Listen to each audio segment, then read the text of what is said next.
Advocates are applauding the removal of dozens of planters from Venice sidewalks. They say they were meant to push out the homeless, but neighbors tell us those planters are actually helping protect their lives and property. NBC4's Ted Chen is live in Venice for us tonight. Ted. Carolyn, residents and businesses thought they had the tacit approval of the police and the city when they put these planters here, in part because of beautification, but also in part to discourage people from sleeping on these sidewalks. And now they're being removed to the delight of homeless advocates.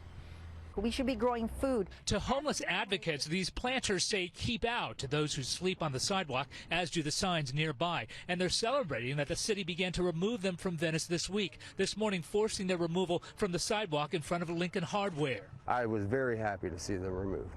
Okay, why? Because it displaces homeless people. It's wrong. What they need is to build the affordable housing that once existed in LA.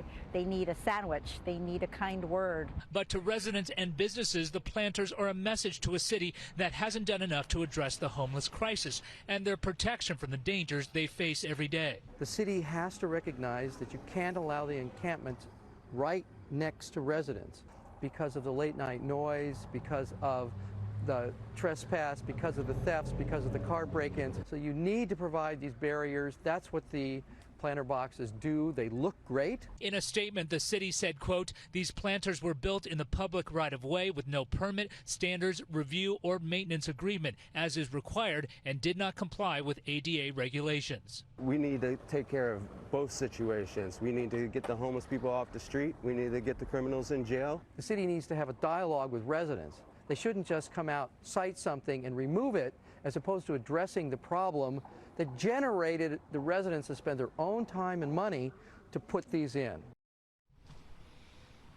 We understand that similar planters and fences in sidewalk areas throughout the city are being removed. No word yet on how many. Reporting live from Venice, Ted Chen, NBC4 News. Back to you in Universal City.